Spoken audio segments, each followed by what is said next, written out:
जी अस्सलाम वालेकुम नाजरीन, आपका मेज़बान रुबील खालिद आपकी खिदमत में हाजिर है। आज के प्रोग्राम में आपको वेलकम करता हूँ। तो उम्मीद करता हूँ कि आप सब खैरियत से होंगे, ठीक होंगे। जी आज हम बात करने जा रहे हैं लॉ के हवाले से। लॉ के अंदर एडमिशन लेने का क्या प्रोसेस है, अगर किसी स्टूडेंट ने लॉ के अंदर एडमिशन लेना हो उसके लिए कितनी एजुकेशन रिक्वायर्ड होती है, लॉ डिपार्टमेंट में एडमिशन लेने से पहले कौन सा टेस्ट देना पड़ता है और उस टेस्ट के अंदर कितने मार्क्स लेने चाहिए स्टूडेंट्स को, तब वो लॉ के अंदर उसका एडमिशन हो पाएगा। और साथ ही बाज़ात आप लोगों ने देखा है कि मेल स्टूडेंट्स तो काफ़ी लॉ के अंदर एडमिशन ले लेते हैं, इजीली लॉ भी कर लेते हैं, अपनी जॉब भी कंटिन्यू कर रहे होते हैं। तो बस कुछ जगह पे फीमेल के हवाले से कुछ इश्यूज आ रहे होते हैं, कुछ लोगों के अंदर, कुछ लोगों के माइंड के अंदर ये मिसकंसेप्शन पाई जाती है कि लॉ की जो फील्ड है फीमेल्स के लिए अच्छी नहीं है। इस हवाले से काफ़ी हमारे पास क्यूरीज आ रही होती हैं, कहना है कुछ कि फीमेल्स के मौजूदा भी हमारे हालात में पास ये आम क्यूरीज आ बात है, रही थी, किसी क्वेश्चन आ रहे औरत थे, ने भी हमें बहुत बताइएगा सख्ती है जॉब के आप ऐसे तकाज़ों ही की किसी और फीमेल मरीजों की जान के लिए एडवोकेट को सही अपने समझता प्रोग्राम है। में आप इनवाइट करेंगे जिससे हमारी क्वेरीज दूर हो सकें। तो उम्मीद करूंगा कि जितने लोगों की फीमेल्स की जितनी भी क्वेरीज हैं इस प्रोग्राम में उनकी दूर हो सकें। तो आज जिस शख्सियत से मैं आपको मिलवाने जा रहा हूं, जिनको आज हमने इनवाइट किया अपने प्रोग्राम के अंदर, वो किसी तारुफ की मोहताज नहीं है, अपने फ़राइज़ अंजाम दे रही हैं और अपनी यंग एज में ही अपनी वकालत की डिग्री के साथ ही उन्होंने प्रैक्टिस भी स्टार्ट कर दी थी। तो वो किसी तारुफ की मोहताज नहीं है। जी हम वेलकम करते हैं अपने प्रोग्राम में एडवोकेट महानूर जाहिद साहिबा। जी अस्सलाम वालेकुम मैम। मैम आपका हमारे प्रोग्राम को टाइम देने का बहुत बहुत शुक्रिया, आपने अपने कीमती वक्त में से टाइम निकाला और हमारे प्रोग्राम में हाजिर हुई हैं। उम्मीद करते हैं आप खैरियत से होंगी, ठीक होंगी। जी हमारे नाजरीन की तरफ से काफ़ी क्वेरीज आ रही थी कि कोई ऐसी एडवोकेट फीमेल को आप अपने प्रोग्राम में इनवाइट करेंगे जिससे हमारी क्वेरीज दूर हो सकें। काफ़ी फीमेल स्टूडेंट्स है कि हमारी फीमेल्स की तरफ से, स्टूडेंट की तरफ काफ़ी क्वेरीज आ रही होती हैं कि ये लॉ की फील्ड फीमेल्स के लिए कैसी है, अगर कोई फीमेल लॉ करती है तो फ्यूचर में उसका क्या स्कोप है और सोर्स ऑफ अर्निंग कैसे जनरेट होता है, ये भी हमारे नाजरीन को ज़रा बताइएगा इस फील्ड के बारे में। जी वालेकुम अस्सलाम। रुबेल, आपका द वेरी फ़र्स्ट बहुत बहुत शुक्रिया मैं अदा करती हूँ कि आपने मुझे इस काबिल समझा, मुझे अपने प्रोग्राम में इनवाइट किया और मेरे साथ एक मीटअप सेट किया जिसमें कि हम मिल के जो आजकल के जो स्टूडेंट्स हैं, जो बच्चे हैं, जो वकालत करना चाहते हैं, जो लॉ करना चाहते हैं, उनको अवेयरनेस दे सकें और इसके हवाले से जो कुछ मिसअंडरस्टैंडिंग्स कुछ लोगों में क्रिएट हुई हुई हैं वो हम दूर कर सकें।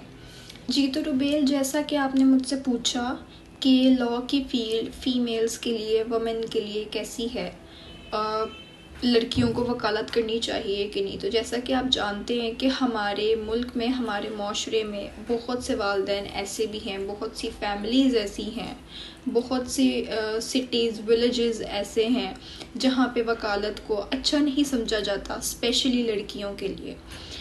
बहुत एक नेगेटिव इम्पैक्ट हमारी सोसाइटी में इस चीज़ का मौजूद है कि लड़कियों को वकालत नहीं करनी चाहिए, ये लड़कों की फ़ील्ड है। स्पेशली मुझे बहुत से डीएम्स आते हैं, मुझे पर्सनली बहुत, जब लोग मुझे मिलते हैं, मेरे साथ इंटरेक्शन होता है, तो वो मुझे कहते हैं कि आपने वकालत क्यों चूज़ की, आप किसी और फील्ड में चली जाती। इवन कि जब मैं स्टार्ट हुई थी, जब मेरा बिल्कुल स्टार्ट था इस फील्ड में, तो मुझे खुद बहुत जो है ना क्रिटिसाइज़ किया जाता था इस चीज़ को लेके कि लड़कियों के लिए वकालत नहीं है, लड़कियां कौन सा प्रैक्टिस में आती हैं, लड़के ही आगे निकलते हैं, आप डॉक्टरी की तरफ चली जाओ, आप इंजीनियरिंग की तरफ चली जाओ, और बहुत सी फील्ड्स हैं, आप वो ज्वाइन कर लो। लेकिन जब मैं इस फील्ड में आई, मैं प्रैक्टिस में आई, मैंने सीखा, तो यकीन जाने ये फील्ड स्पेशली फॉर वुमेन बहुत नाइस है, बहुत अच्छी फील्ड है। मैं कहती हूँ कि सबसे बेहतरीन फील्ड एक वुमेन के लिए, फ़ीमेल के लिए, वो वकालत की है। क्योंकि जब एक वुमेन इस शोबे में आती है, इस फील्ड में आती है, तो उसको अपने राइट्स के अबाउट पता चल जाता है, उसको पता होता है कि उसने अपने हक़ के लिए आवाज़ कैसे उठानी है, उसको गलत चीज़ों का भी पता होता है, उसको ठीक चीज़ों का भी पता होता है, वो अपने हक़ के लिए लड़ सकती है। लेकिन देखिए, हमारा सोसाइटी, हमारा माशरा वकालत को बहुत एक गंदी नज़र से देखता है। चंद एक ऐसे वकीलों की वजह से देखिए, जहाँ पे अच्छे लोग मौजूद हैं वहाँ पे बुरे लोग भी मौजूद होते हैं, 5 उंगलियां बराबर नहीं होती। तो वो कहते हैं ना कि एक मछली पूरे तालाब को गंदा करती है। तो चंद एक जो बुरे लोग होते हैं, उनकी वजह से जो अच्छे लोग हैं, जो अच्छे वकील हैं, वो भी पॉइंट आउट हो जाते हैं, ठीक है। उनको भी, उनके ऊपर भी उंगली उठाई जाती है। क्यों? क्योंकि प्रोफेशन सेम है, हमारा यूनिफॉर्म सेम है, हमारी प्रैक्टिस सेम है। इस वजह से जो है ना, वकालत को कुछ हद तक गलत समझा जाता है, जो कि बहुत गलत है। मैं खुद पर्सनली प्रैक्टिस में हूँ। आप यकीन जाने, जितनी रिस्पेक्ट आपको इस फील्ड में मिलती है, मेरा नहीं ख्याल कि आपको किसी भी फील्ड में इतनी जो है ना रिस्पेक्ट मिलती होगी। अगर एक मेल वकील है, वो यूनिफॉर्म में है, उसने देखा है कि सामने एक फ़ीमेल खड़ी है, वो भी यूनिफॉर्म में है, सेम यूनिफॉर्म में है, आप यकीन जाने वो बहुत रिस्पेक्ट देते हैं। बहुत बहुत अच्छे वकील भी मौजूद हैं, फ़ीमेल लॉयर्स बहुत अच्छी मौजूद है। मेरा खुद पर्सनली बहुत फ़ीमेल लॉयर्स के साथ इंटरेक्शन हुआ है। बहुत नाइस हम्बल पर्सनैलिटी है। मेरी बहुत सी सीनियर्स हैं जो बहुत हम्बल पर्सनैलिटीज़ की हैं, ठीक है। तो मेरा उन वालिदैन को, उन फैमिलीज़ को यही एक पैगाम है कि प्लीज़ अपना जो एक नज़रिया है वकालत के लिए उसको चेंज करें। वकालत कोई बुरा शोबा नहीं है, वकालत कोई गलत फील्ड नहीं है, कोई गंदी फील्ड नहीं है, इसमें कोई गंदगी नहीं है। ये आपकी बच्चियों के लिए, आपकी घर की बेटियों के लिए, घर की बच्चियों के लिए, जो आपकी बहनें हैं, आपकी बीवियां हैं जिन्होंने वकालत की डिग्री की हुई है या जिनका इंटरेस्ट है, आपकी बेटियां हैं, बहनें हैं, जो भी हैं, आपके घर की जितनी ख़वातीन हैं, सबसे बेस्ट फील्ड उनके लिए लॉ की है। इसमें उनको अपने राइट्स का पता चल जाता है, उनको पता होता है कि भाई माशरे में किस तरीके से रहना है, ठीक है। और देखिए, वुमेन प्रोटेक्शन बहुत ज़रूरी है आज के ज़माने में, अगर देखा जाए स्पेशली पाकिस्तान जैसे मुल्क में, ठीक है। तो आपको पता होना चाहिए as a female, being a female, आपको ये चीज़, इस चीज़ से अवेयरनेस होनी चाहिए कि भाई आपकी क्या राइट्स हैं, लॉ क्या कहता है, ठीक है। तो मेरी यही गुजारिश है सभी वालिदैन से कि प्लीज़ अपना जो एक नज़रिया है वकालत के लिए उसको चेंज करें।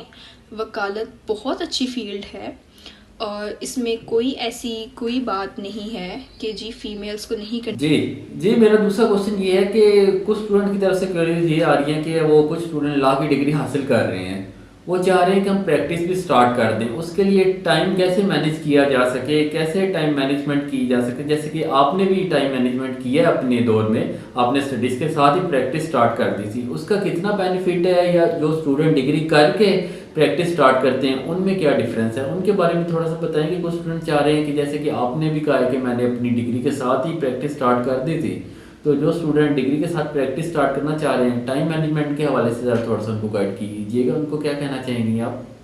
जी, जैसा कि आपने मुझे भी पूछा कि बहुत से स्टूडेंट्स ऐसे हैं जो कि स्टडी के साथ प्रैक्टिस करना चाह रहे हैं, प्रैक्टिस में आना चाह रहे हैं, लेकिन उनसे टाइम मैनेज नहीं हो रहा।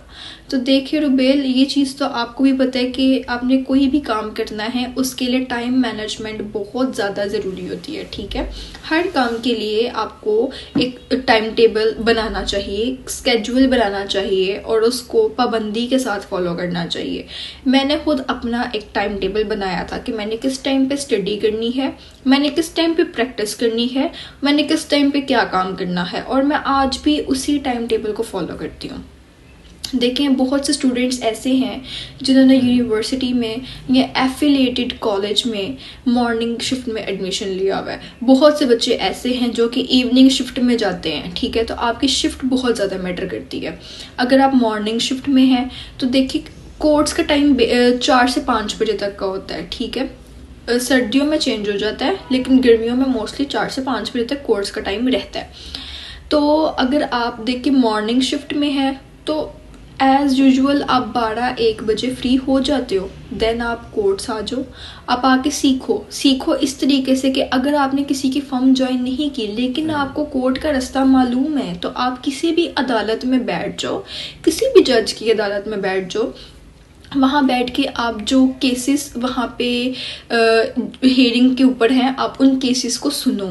जज उस केस के अंदर क्या फैसला कर रहा है, किन एविडेंसेस को लेके क्या बात हो रही है, केस किस किस्म का आया है, वकील क्या बात कर रहा है, जज उसके ऊपर क्या ऑब्जेक्शन कर रहा है। ये चीज़ बहुत मैटर करती है। आपके पास अपना केस नहीं है, आप दूसरों के केसेस सुनो। आप अदालत में जाओ, किसी भी अदालत में चले जाओ, किसी भी जज की, आप वहाँ बैठ के केसेस सुनो, ताकि आपका थोड़ा जो एक पूछा कि ड्यूरिंग स्टडी प्रैक्टिस के क्या बेनिफिट्स हैं या स्टडी के बाद के क्या बेनिफिट्स हैं।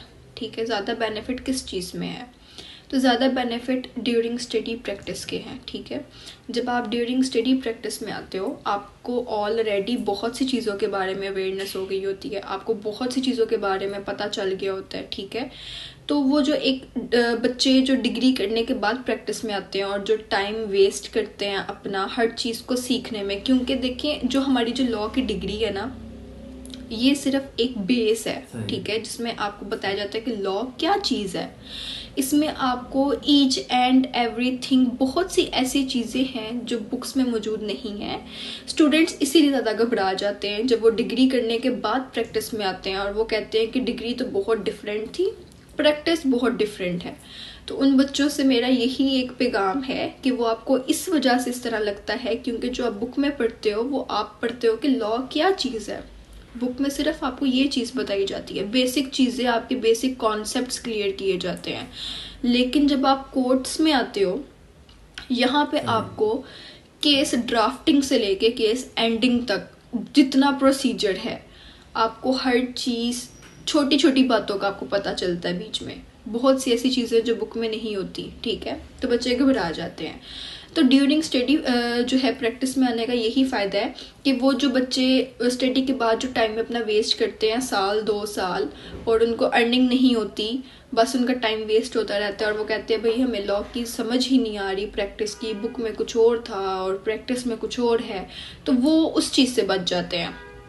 जो उनका टाइम वेस्ट होना है वो ड्यूरिंग स्टडी ही हो जाएगा। ऐसा नहीं कि बहुत ज़्यादा टाइम वेस्ट होता है, वो उसमें वो चीज़ सीख लेते हैं। स्टडी वो सब चीज़ें सीख लेते हैं जो कि बच्चे स्टडी के बाद 1-2 साल 3 साल में जाके सीखते हैं। तो ड्यूरिंग स्टडी जो है प्रैक्टिस के बहुत फ़ायदे हैं। आपका टाइम बच जाता है। जब आप स्टडी के बाद जो है प्रैक्टिस में आते हो, आपको मोस्टली चीज़ें आपके माइंड में क्लियर होती हैं। आपको बहुत सी बातों का पता होता है, आपको ड्राफ्टिंग का पता होता है, आपको पता होता है कि केसेस में हेयरिंग कैसे देनी है, किस बात को किस तरीके से करना है।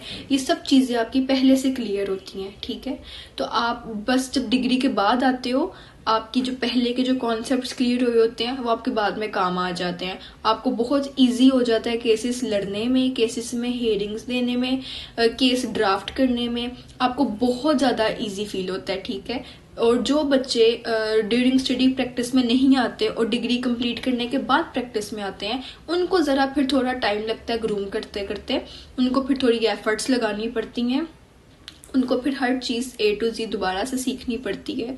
थोड़ा सा उनका वक्त ज़्यादा लगता है, उनकी थोड़ा सा अर्निंग का प्रोसीजर लेट हो जाता है, उनको अर्निंग लेट स्टार्ट होती है क्योंकि उनके बेसिक कॉन्सेप्ट्स क्लियर नहीं होते प्रैक्टिस को लेके। तो अगर आप सब लोग चाहो, मैं यही आपको कहूँगी कि जितने भी लॉ के स्टूडेंट्स हैं, ड्यूरिंग जो है स्टडी ही आप प्रैक्टिस में आओ, चाहे थोड़ी देर के लिए आओ, सीखो, और ताकि आपका टाइम बचे। और जब आप डिग्री के बाद प्रैक्टिस में आओ एक प्रोफेशनलिज्म के साथ, तो आपको हर चीज़ बेसिक आपके कॉन्सेप्ट्स। जी आपका शुक्रिया। तो लास्ट पे एक क्वेश्चन मैं करना चाहूँगा। कुछ स्टूडेंट्स की तरफ से क्वेरीज आ रही होती हैं कि जिन्होंने लॉ किया है तो वो चाह रहे हैं कि हमें ज़रा लाइसेंस के बारे में भी बता दिए, जूनियर कोर्ट का और हाई कोर्ट का लाइसेंस कब मिलता है, इसके बारे में ज़रा थोड़ी सी रोशनी फरमाइएगा, हमारे नाज़रीन को आगाह कीजिएगा। आपको 2 साल की कंपलसरी प्रैक्टिस करनी पड़ती है रेगुलर बेसिस पे, इरेगुलर बिल्कुल भी नहीं। ठीक है, कोई छुट्टी नहीं, कुछ भी नहीं, आपका जो आपकी प्रेजेंस है वो रेगुलर होनी चाहिए। तो 2 साल बाद आपको फिर जो है ना लाहौर या कोई भी किसी भी सिटी की हाई कोर्ट है तो आपको हाई कोर्ट का लाइसेंस इशू कर दिया जाता है। आपकी प्रैक्टिस में रेगुलेशन बहुत मैटर करती है। आपका अपने वर्क के साथ सिंसियर होना बहुत मैटर करता है। आप अपने काम को किस तरीके से लेके चलते हो, ये चीज़ बहुत मैटर करती है, ठीक है। तो लॉ गैट पास करने के बाद आपको जो है लोअर कोर्ट का लाइसेंस इशू कर दिया जाता है। फिर जब आप प्रैक्टिस में कंटिन्यू रहते हो तो 2 साल की प्रैक्टिस के बाद आपको हाई कोर्ट का लाइसेंस इशू किया जाता है। जी महानूर साहिबा, आपका बहुत बहुत शुक्रिया। उम्मीद करते हैं कि आपने बहुत कोशिश की कि अपने स्टूडेंट्स को गाइड कर सकें, मोटिवेट कर सकें। उम्मीद करता हूँ कि तमाम स्टूडेंट्स को, तमाम नाजरीन को अपने सवालात के जवाबात मिल गए होंगे जी। एक बार फिर आपका मैं शुक्रिया अदा करना चाहूँगा कि आपने बहुत खूबसूरत अंदाज में, बहुत अच्छे अंदाज में स्टूडेंट्स को गाइड किया और मोटिवेट किया। आपका बहुत बहुत शुक्रिया जी। जी, आपका भी बहुत शुक्रिया कि आपने मुझे इस काबिल समझा, मुझे अपने प्रोग्राम में इनवाइट किया। और उम्मीद है कि बहुत से जो है स्टूडेंट्स का, बहुत सी फैमिलीज़ का लॉ को लेके जो एक कॉन्सेप्ट है वो क्लियर हुआ होगा, जो एक मैनिपुलेशन है वो ख़त्म हुई होगी। मैं बहुत शुक्रगुजार हूँ आपकी कि आपने मुझे अपने प्रोग्राम में इनवाइट किया। अल्लाह हाफ़िज़। जी तो नाज़रीन, ये थी आज की हमारी गेस्ट एडवोकेट महानूर जाहिद साहिबा, जिन्होंने भरपूर अच्छे अंदाज में तमाम सवालात के जवाब दिए और स्टूडेंट्स को मोटिवेट किया और गाइड किया। तो नाज़रीन, अपना फीडबैक देना मत भूलिएगा। देखते रहिए हमारा प्रोग्राम। हाजिर होंगे अगले प्रोग्राम में एक नई गेस्ट के साथ, एक नई स्टोरी के साथ। फिर वक्त के लिए दीजिएगा इजाज़त। देखते रहिए सुपर न्यूज़। अल्लाह।